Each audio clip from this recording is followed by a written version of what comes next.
po. Brad. Uy. Saan yung mong gibuhat? Murag. Pwede ko mangutana?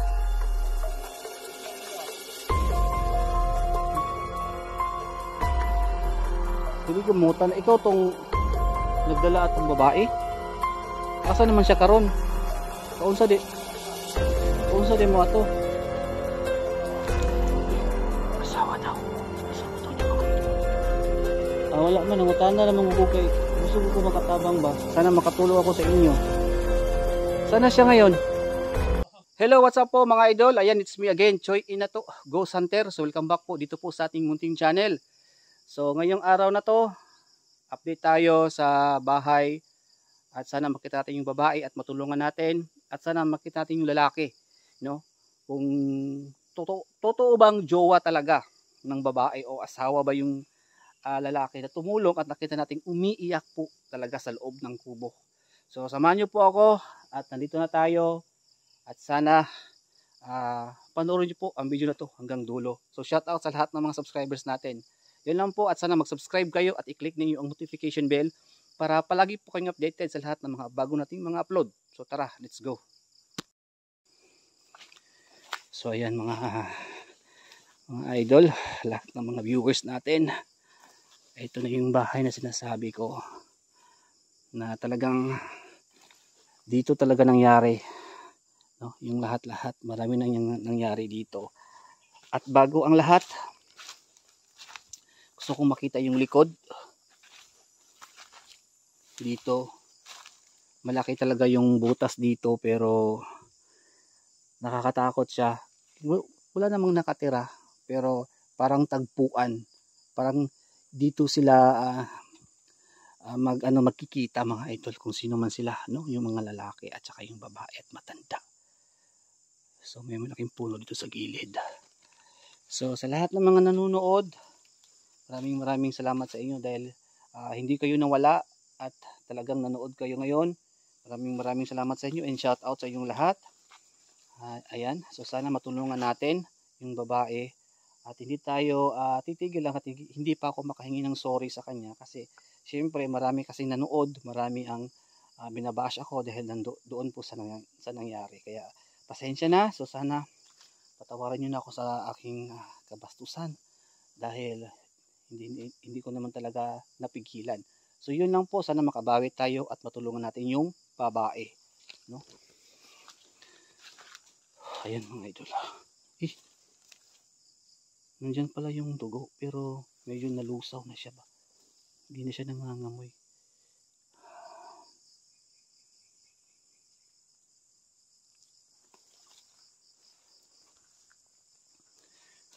Wala namang maingay ngayon. Medyo tahimik yung paligid mga idol dito. Ayan. So sana makita natin yung babae mga idol. At sana matulungan natin siya. At saka yung lalaki. At sana mahuli natin yung matanda. Dahil sa yung dahilan kung bakit nagkagulo itong mag-asawa ba ito o magjowa. Dapat matanong natin. Baka para malaman din natin at malaman din ninyo yung vlog natin na kung magjowa ba talaga sila o mag-asawa o hindi ko alam. Basta sana makita natin yung matanda dito. Wala naman, napakatahimik po ng ano ngayon dito. At ang ingay ito mga idol ay dun sa taas yung mga motor, parang may dumating. Parang may dumating. Sino kaya yun? May dumating na naman. Parang dito banda.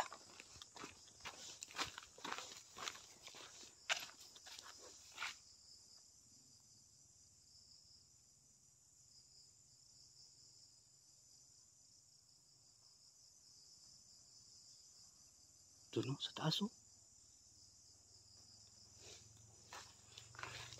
Delikado mga idol, baka marami namang magpapakita ngayon. Ayan, sa ilalim. Kakatakot naman dito.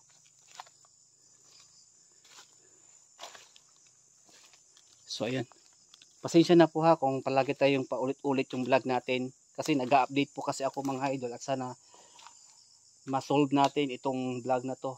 At para ganado tayo mag-vlog at kayo din manonood, no? Para hindi kayo ma-stress. Kasi nakaka-stress kaya yung manonood ka tapos may something na nangyayari na hindi natin ma-solve. So dapat ma-solve natin to. Ano yun? Parang may tao. Parang may tao dito. Oh. Sandali. Huh? May tao nga. Sino kaya ito?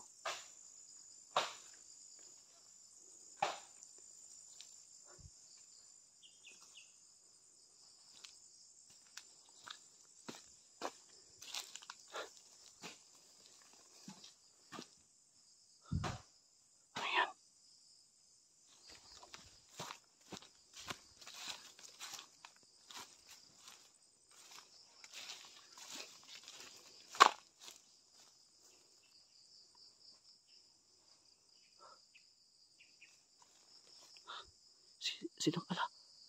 Ito yung lalaki. Ayan o.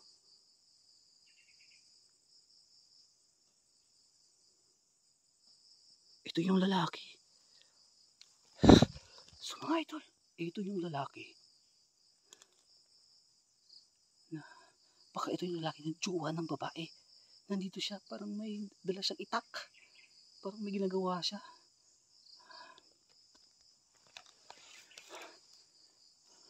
Kausapin kaya natin to.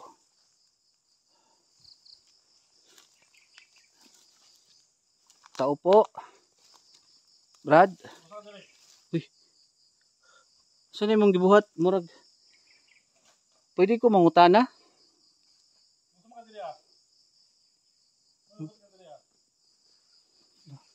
Pwede ko mangutana. Ikaw tong nagdala atong babae?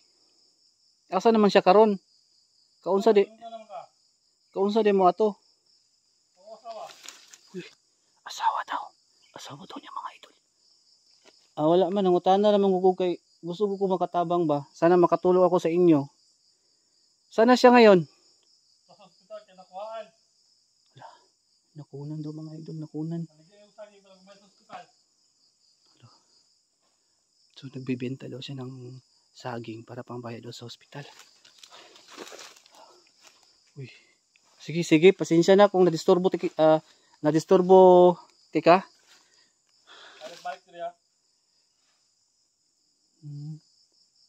Katong matanda, sino yung matanda? Kilala mo ba yung matanda? Delikado mo kayo mga idol. Suko mo guys ya.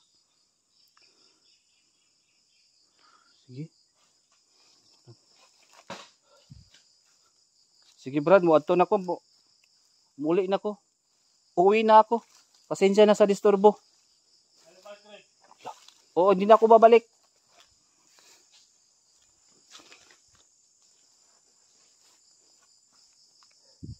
So yun mga idol. Manmanan muna natin to. Baka may ginagawa siya itong kababalakan. Hindi mo na ako alis. Akala niya mauuto niya ako. Huwag tayong kampante at hindi tayo kumpiyansa kasi may dala siyang itak. Baka bigla tayong sugurin pa. Ayan mga idol. May ginagawa siya. Ang sabi niya mga idol, nag-harvest daw siya ng saging at ibibenta niya para ipambayad daw sa hospital kasi na-hospital daw yung babae. So, ito ang ginagawa niya ngayon. Diba sobrang nakakaawa. Gusto ko sanang tumulong pero parang galit yung lalaki. May dalang itak. Napakadelikado. Baka mataga tayo. Hindi tayo maka-vlog. So, sana kaya yung lalaki? Sana siya?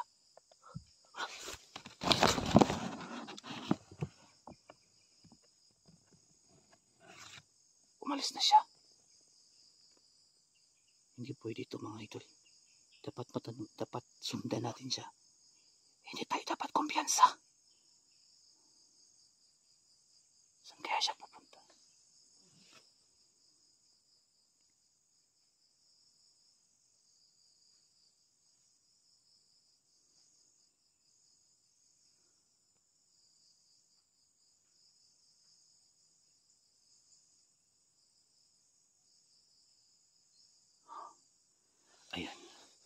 Umalis siya.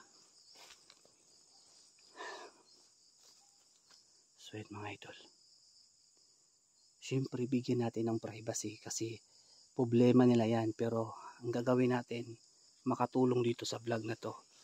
Kasi marami ang nanonood dito sa ating vlog. Dapat matulungan natin yung babae at sana makausap natin ng masinsinan yung lalaki. Kasi ngayon medyo mainit pa ang kanyang ulo at galit na galit pa sa nangyari ngayon.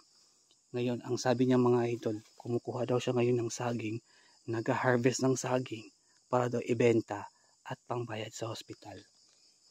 Diba sobrang nakakaawa? Ayan, kahit makatulong lang tayo, kahit konti lang. Pero sa ngayon mga idol, medyo mag-ingat muna tayo kasi mainit pa yung ulo ng lalaki. At talagang parang yung salita niya masakit, parang talagang galit na galit pa siya sa nangyari. At ayaw niyang magsabi kung sino yung matanda. Kasi nagtanong ako kanina kung sino yung matanda eh. Pero ayaw niyang magsabi. Hindi ko alam kung sino yung matanda na yun. At bakit ganun yung nangyari. Baka siguro kabit yung matanda. Yan, shout out sa inyong lahat.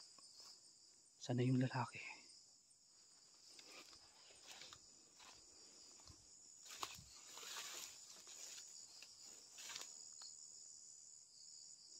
Sana siya.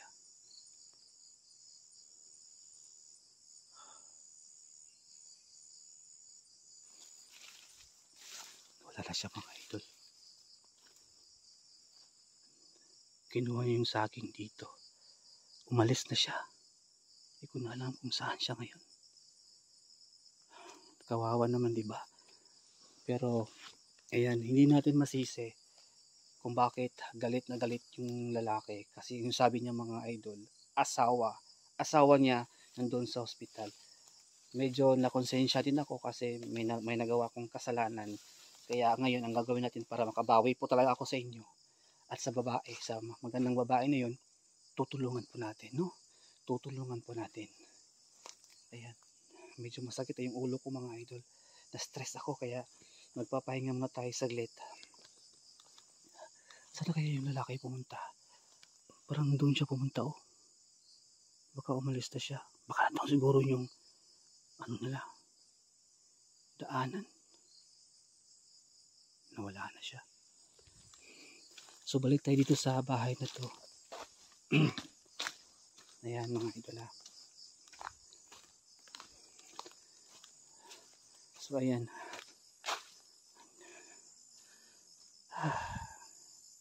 Hindi ko talaga malilimutan ang bahay na to mga idol. Kasi sobrang nakakatakot siya. At ito yung ginamit ng babae. Ito. Isang lumang lutuan na parang matagal nang hindi ginagamit.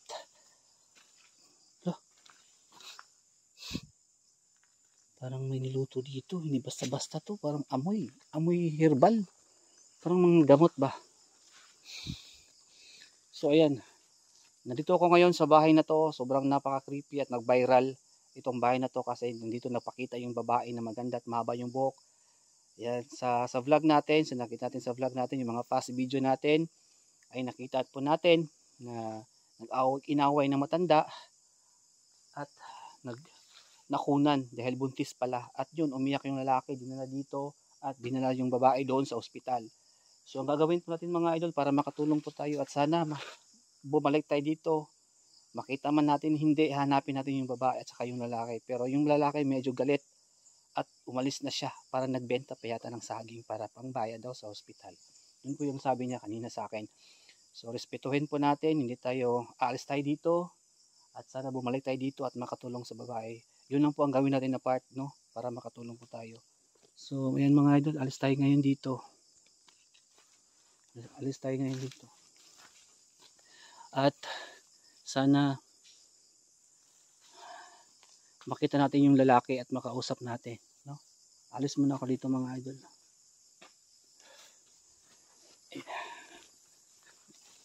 So sa lahat ng mga viewers natin, sana matulungan natin yung babae, no? Kasi buntis nakunan. Kaya galit na galit yung lalaki. Kaya hindi natin masisi. So yun lang po mga idol. Magpapahinga na ako at alis na ako dito kasi medyo hapon na, baka mabutan pa tayo ng gabi dito. God bless po sa ating lahat. Abangan pa ang next nating mga upload. At huwag kayong mawala ha. Mag-subscribe kayo sa hindi pa po nakapag-subscribe. At i-click niyo yung notification bell para palagi po yung update sa lahat ng mga bago nating mga upload. Tara. Tayo dito, baka mabutan tayo ng gabi.